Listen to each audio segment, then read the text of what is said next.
The First Amendment states, Congress shall make no law respecting an establishment of religion, or prohibiting the free exercise thereof, or abridging the freedom of speech, or of the press, or of the right of people peaceably to assemble, and to petition the government for redress of grievances. In simple matters, the First Amendment guarantees freedom to the right of speech, religion, press, assembly, and petition. The most talked about part of the First Amendment is, ironically, the freedom of speech. What does freedom of speech entail? Freedom of speech is to express opinions without censorship. This can be through clothing, expression, verbal communication, and other forms. I would like to talk about the First Amendment and how it affects social media. In an age of technology, how can we be sure that we have freedom in our technology itself? Social media has engrossed 70% of the U.S. population and is steadily growing by 3.1% each year. Do our First Amendment rights protect our social media accounts? Can we say anything that we want? Looking into this, the American Bar Association, the first thing that it will inform you on is that the First Amendment limits only government factors of federal, state, and local. What does this mean? This means that government actors like lawmakers, elected officials, schools, universities, courts, police officers, and others all cannot do anything to censor your First Amendment right of free speech.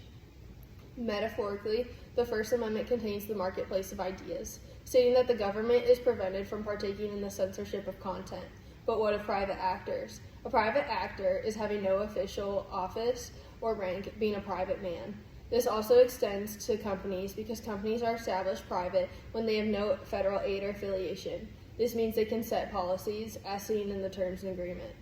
When you first download a social media app, you have to agree to the terms and conditions. In here, there are several presets that allow the company to be able to remove content if they so desire, as long as they legally do it through their policies, as stated by Accessible Law UNT Dallas.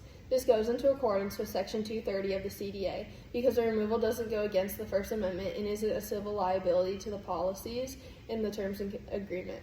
The American Bar Association released a broad statement stating when a private actor has control over online communications and online forums, these private actors are analogous to a government actor. So overall, because social media companies are considered private, they are allowed to remove content as long as they do so legally.